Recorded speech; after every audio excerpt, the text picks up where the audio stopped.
The rough-hewn wood of the coffin lid grated under her trembling fingers. Amina's heart hammered against her ribs, a frantic drum against the vast, indifferent silence of the plains. She'd stumbled upon it by the merest chance, this fresh, shallow scar in the earth, too small, too stark. Expecting the heartbreaking sight of a child's lifeless form, she braced herself, her breath catching in her throat. But as the lid lifted, revealing the dark cavity within, it wasn't death that greeted her horrified eyes. A whimper, faint as a moth's wing, rose from the shadows. Nestled on a bed of hastily gathered dry leaves, a newborn lay swaddled, its tiny face contorted in a silent plea. Life. Impossible, improbable, heart-wrenching life. A wave of nausea and cold fury washed over Amina. Who could commit such an act? To condemn a helpless infant to this cold earthen tomb? The wind, moments before a mournful sigh across the sparse grasses, now seemed to roar in her ears, carrying an urgent command. This child, snatched from the jaws of a deliberate grave, was not a sorrow to be mourned. It was a life-demanding sanctuary. And in that instant, etched against the unforgiving canvas of the frontier, a sacred duty, fierce and undeniable, ignited in Amina's soul. Amina, a woman of the Apsaluk people, moved with a quiet grace that often made her seem like a fleeting shadow at the edge of Clearwater Creek. The settlement, a raw collection of timber and ambition, sprawled a little more each season, a constant reminder of the changing world. At 25, her beauty was that of the land itself, untamed, resilient, with a depth in her dark eyes that held both ancient wisdom and a keen, watchful intelligence. Her people kept their distance from the bustling, often chaotic, town. Their relationship with the settlers, a fragile truce written on a shifting landscape of suspicion and necessity. Amina, however, walked a path between these two worlds. She traded meticulously gathered herbs, potent and pure, and hides tanned to supple perfection, for the settler's flour, sugar, or the occasional bright ribbon. Her face, framed by braids of shining black hair, was often composed, her words measured. Yet, this stillness was a carefully maintained surface.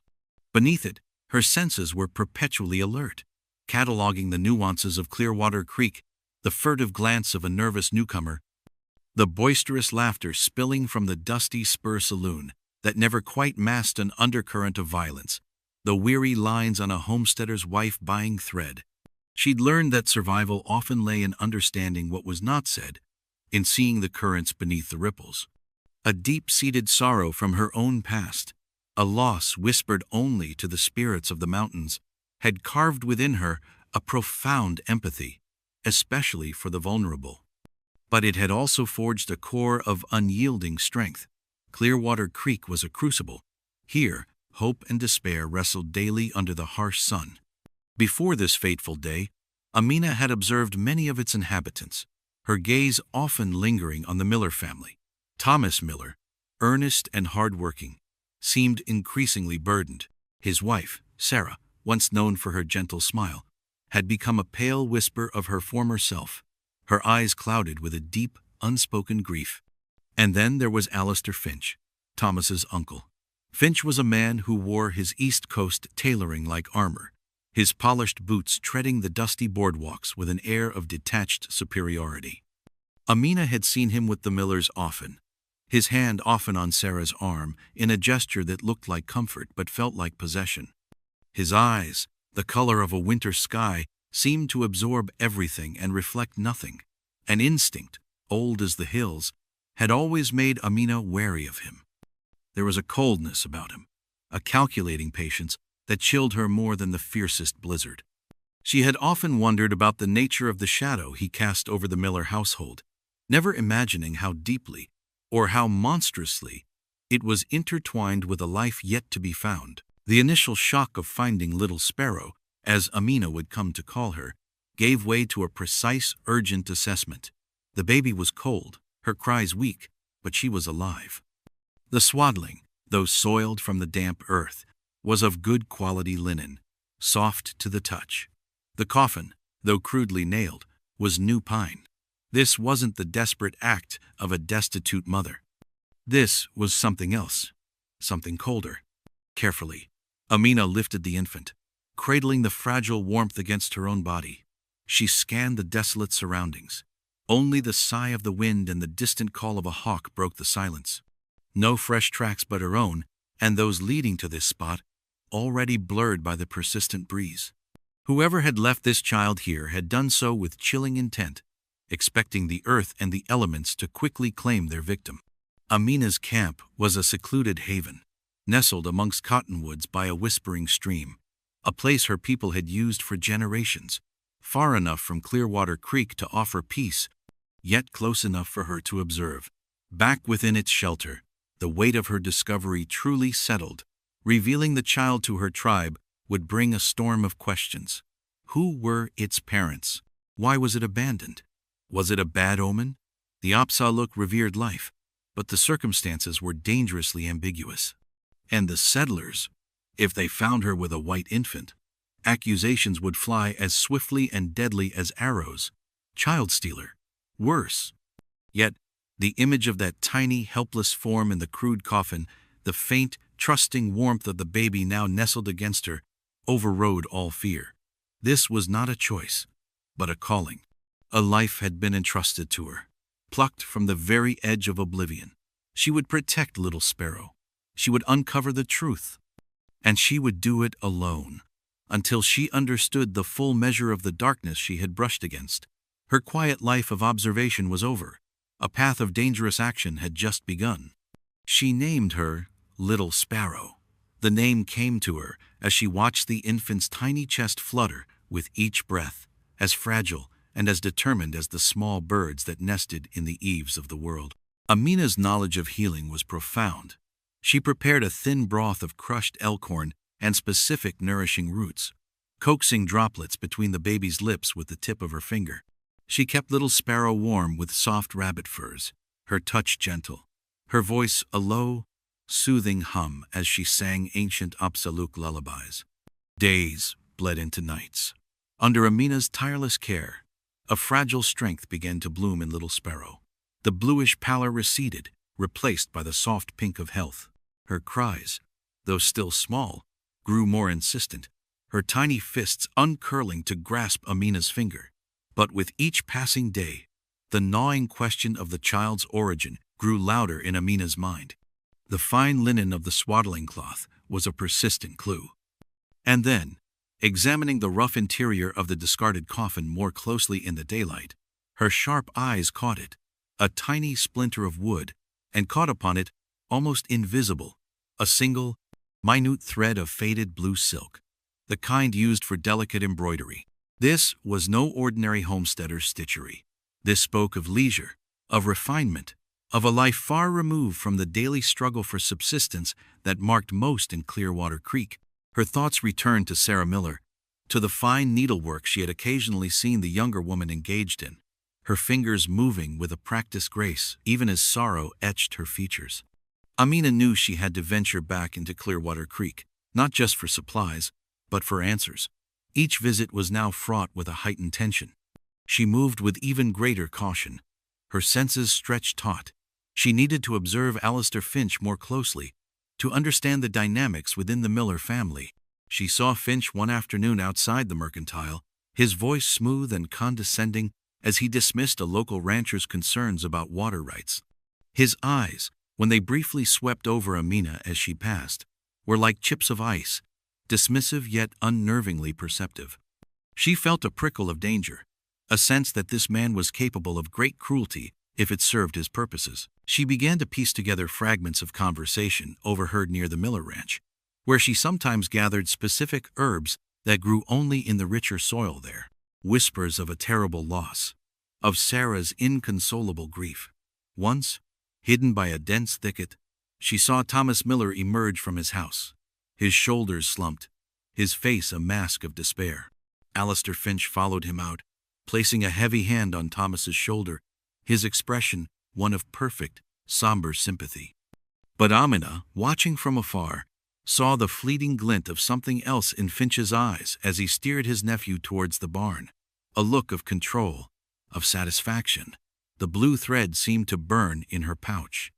The connection was still tenuous, a spider's silk in the wind, but her intuition, honed by a lifetime of observing the subtle currents of human nature, told her she was close to a terrible truth.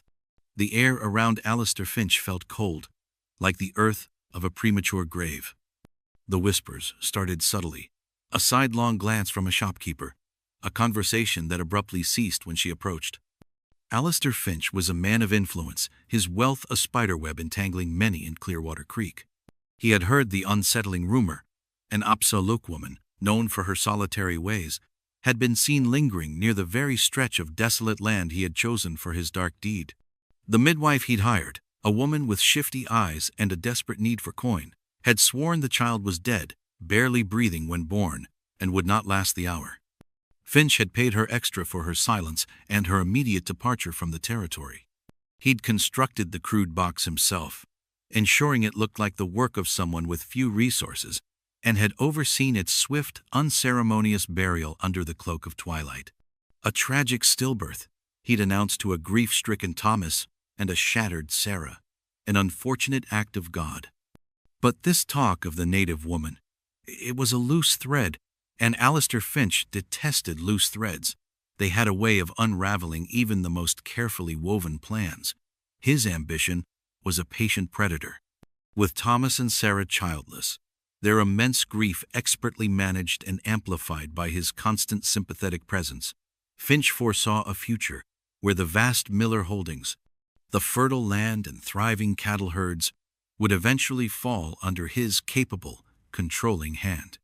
He was, after all, Thomas's closest surviving relative, a man of business, unlike his soft-hearted nephew. He began to exert pressure, a master puppeteer pulling invisible strings. He spoke quietly to Sheriff Brody, a man who owed Finch for several past favors and valued the financial contributions Finch made to the town. Finch expressed grave concerns about recent unsettling activities, of valuable personal effects, possibly being pilfered by those who lurked on the settlement's fringes. He offered a substantial reward for information leading to the recovery of said property, his description deliberately vague but his implication crystal clear. The Apsaluk were to be watched. Amina felt the atmosphere in Clearwater Creek turn from wary tolerance to active hostility almost overnight. Bartering for supplies became an ordeal of clipped words and suspicious stares. Children who once might have offered a shy smile now shrank away. Even among her own people, unease was growing. The elders cautioned against provoking the settlers, advising a wider berth from the volatile town. Amina knew, with chilling certainty, that Finch was the source of this poisoned air. His cold, calculating gaze seemed to find her more often now, a silent accusation, a warning. He was hunting. Not for stolen trinkets, but for the infant who represented the destruction of his meticulous scheme. The secret of Little Sparrow became a heavier burden, the danger no longer a distant shadow but a palpable presence at her heels. Then the prairie winds shifted, carrying with them the chill of early autumn and illness.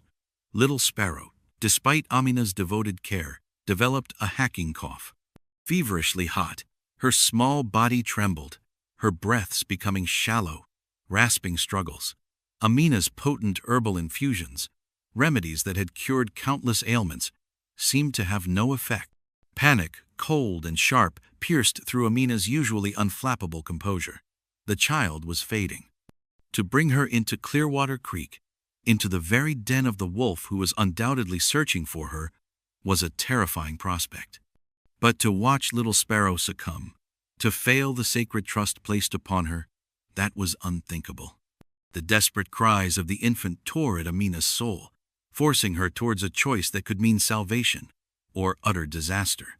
The weight of two lives, the baby's and her own, rested on her next move. There was no other way. Little Sparrow's breaths were shallow, like autumn leaves skittering on hard ground. Amina wrapped the baby in every soft fur she possessed, her own blanket pulled tight around them both, a desperate shield against the biting wind and prying eyes. She moved like a spirit through the dawn mist, avoiding well-worn paths, her moccasins silent on the cold earth. Her destination, Doc Hemlock's cabin, a small, weathered outpost of healing at the very edge of Clearwater Creek. Doc Hemlock was a man carved from the prairie itself, his skin like tanned leather, his eyes the faded blue of a washed-out sky. Yet they missed little. He had a reputation for being gruff, for preferring the company of his herbs to most humans, but also for a stubborn sense of fairness. He'd treated native and settler alike, his skill outweighing prejudice for those desperate enough. Amina had traded with him before, a respectful exchange of knowledge between two healers from different worlds. He was chopping kindling when she arrived, the rhythmic thud of his axe, the only sound besides Little Sparrow's labored gasps. He looked up, his gaze instantly sharpening as he saw Amina's shadowed face, the carefully concealed bundle she carried. "Amina," his voice was a low rumble, "trouble brings you here at this hour." Words were swallowed by the lump in her throat. She simply peeled back a corner of the blanket. The sight of the infant's flushed, feverish face, the sound of that painful breathing, was eloquence enough. Doc Hemlock's weathered features softened for a moment, then tightened with professional concern. "Inside," he grunted, jerking his head towards the cabin door. The air inside was thick with the scent of dried herbs, carbolic, and wood smoke. He laid Little Sparrow on a clean cloth on his examination table, his large, gnarled hands surprisingly gentle. "Lung fever," he diagnosed after a tense silence, listening to the baby's chest with a stern expression. "Bad. Very bad for one so small. Where did this child come from, Amina? This isn't one of yours." The story spilled out then, Amina's voice low and urgent. The tiny grave, the living child, the secret vigil. As she spoke of the fine swaddling, the new coffin, her eyes fell upon the small pouch at her belt. She retrieved the tiny, faded blue silk thread. "This was caught in the wood of the box," she said, holding it out on her palm. Doc Hemlock took the thread, rolling it between his thumb and forefinger. He squinted, holding it closer to the weak lamplight.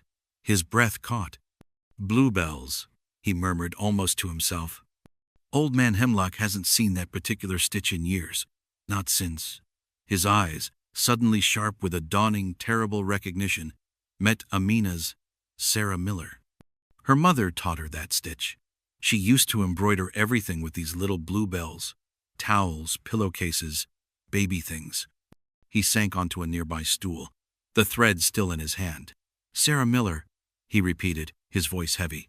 "She gave birth 3, maybe 4 weeks ago now. A girl," I heard whispered. "Healthy." But then Alistair Finch took over. He brought in some woman from out of town, a midwife nobody knew. Sent Martha Grimes, our own midwife, packing. Martha said Finch paid her off handsomely to keep quiet about being dismissed so suddenly. Doc Hemlock rubbed his weary eyes. The next day, Finch announced the baby was stillborn. A terrible tragedy for poor Thomas and Sarah. He handled everything himself, or so he said. The burial said it was too gruesome, too heartbreaking for the parents to see. Claimed he was sparing them further pain. The doctor's voice was laced with a bitterness that mirrored Amina's own rising fury. "He never counted on you, Amina. He never counted on anyone finding that child alive." The full, monstrous truth crashed down upon Amina with the force of a physical blow. Alistair Finch. He hadn't just callously abandoned an unwanted child. He had orchestrated a lie of unimaginable cruelty, ripping a newborn from her mother's arms, deceiving a grieving father, and burying his niece's living daughter to further his own greedy ambitions. The innocence Amina had uncovered was not just Little Sparrow's, but that of Sarah and Thomas Miller, trapped in a nightmare woven by Finch's patient, evil hand. Little Sparrow wasn't abandoned out of desperation.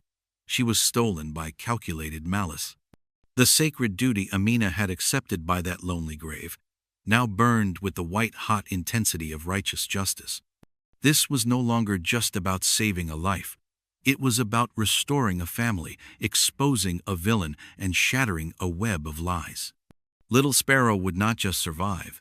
She would be a testament to Finch's depravity. "Thomas Miller must be told," Amina stated, her voice quiet but imbued with an unshakable resolve. "His daughter is alive. His wife needs to know." Doc Hemlock looked at Amina, a new respect dawning in his old eyes. He's a broken man. Amina, lost in his grief, and Finch hovers over him like a damn vulture. Sarah, she's like a ghost. This news, it could give them the strength to fight, or it could shatter them beyond repair. He rose, reaching for his medical bag and various tinctures. I'll do what I can for this little one. We need to bring down this fever. Then, together, we confront this darkness. Finding Thomas Miller proved easier than they'd feared. He was at the dusty spur, a desolate figure nursing a glass of watered-down whiskey, even though the sun was barely past its zenith. Alistair Finch, thankfully, was not by his side. Doc Hemlock approached him cautiously, guiding the listless rancher into the relative privacy of the alleyway beside the saloon. Amina waited in the shadows, Little Sparrow, now breathing a little easier thanks to the doctor's swift ministrations, held close.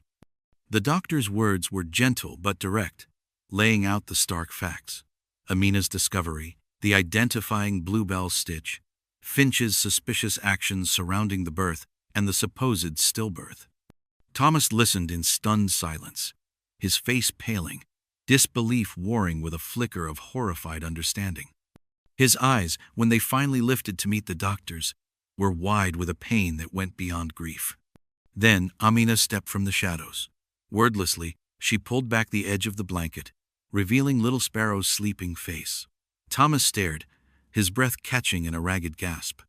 He took a hesitant step, then another, his gaze fixed on the infant. He reached out a calloused, trembling hand, his fingertips brushing the baby's impossibly soft cheek.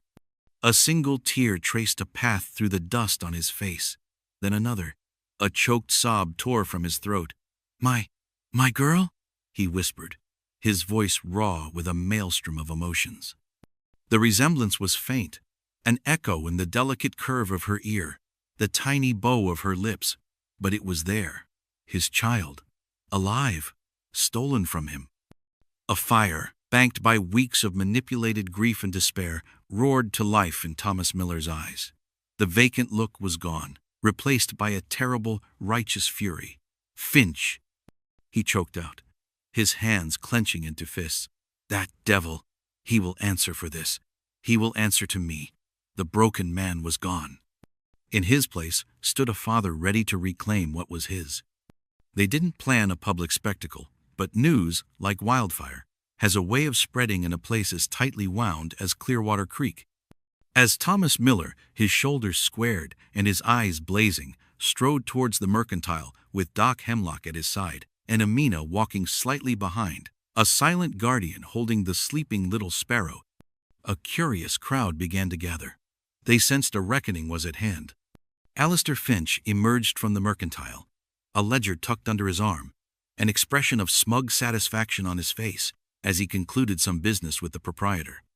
He stopped dead in his tracks as he saw the approaching trio and the onlookers behind them.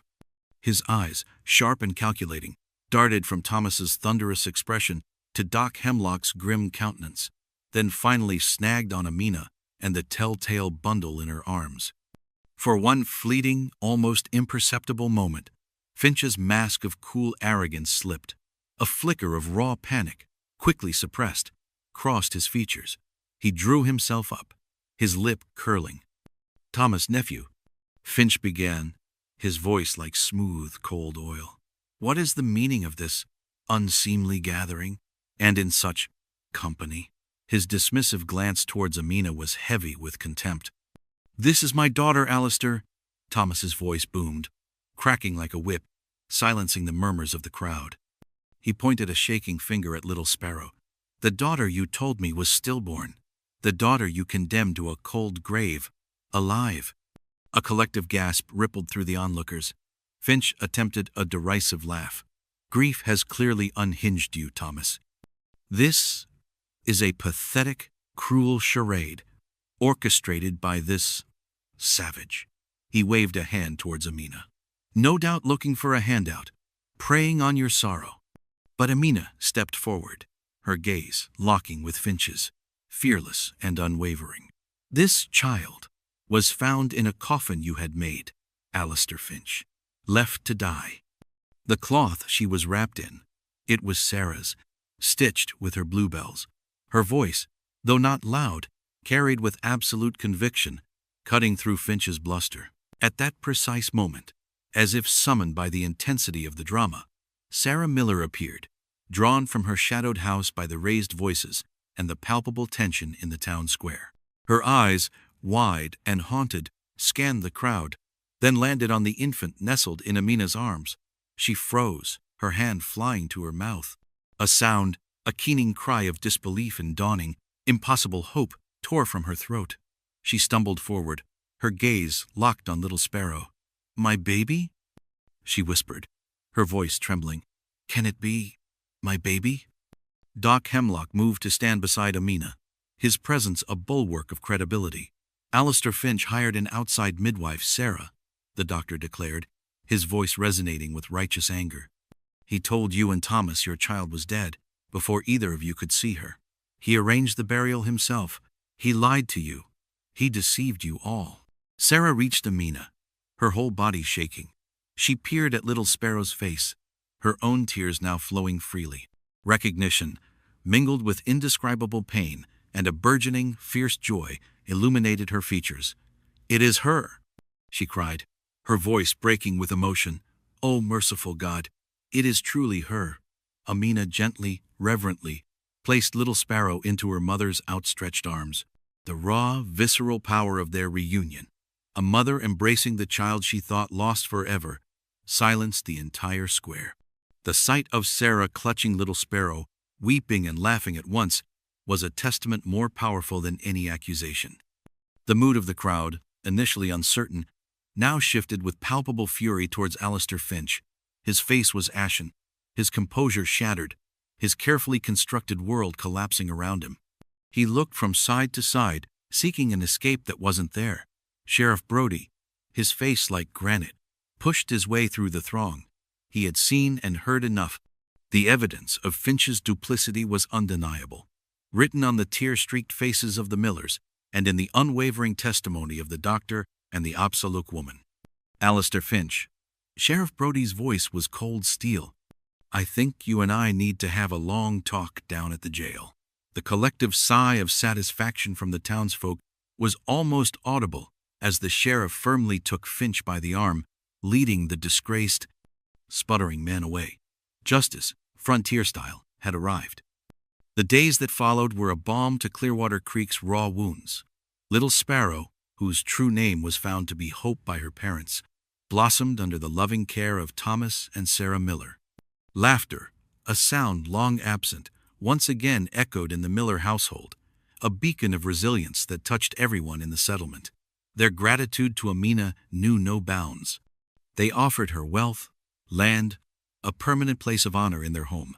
Amina accepted their heartfelt thanks with her characteristic quiet dignity. She asked for nothing beyond the assurance of Hope's continued well-being. Her true reward was the sight of the child, thriving and cherished, a testament to the life she had fought to protect.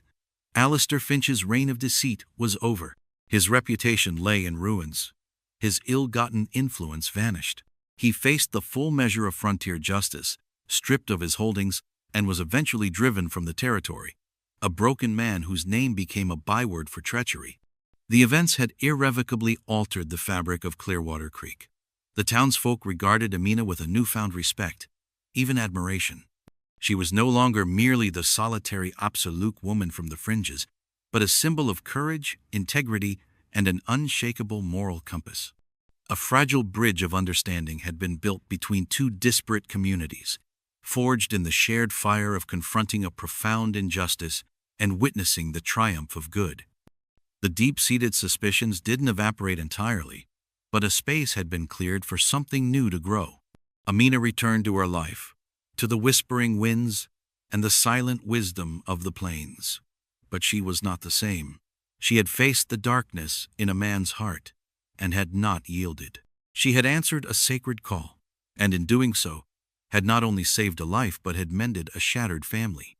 The wind still carried its ancient stories, but now, for Amina, they were interwoven with a newer song, a song of resilience, of unexpected alliances, and the fierce, enduring power of innocence defended. The frontier remained a harsh and unforgiving land, but Amina knew, with a certainty that settled deep in her spirit, that it was also a place where courage could light the darkest paths and where the most sacred duties often led to the most profound peace.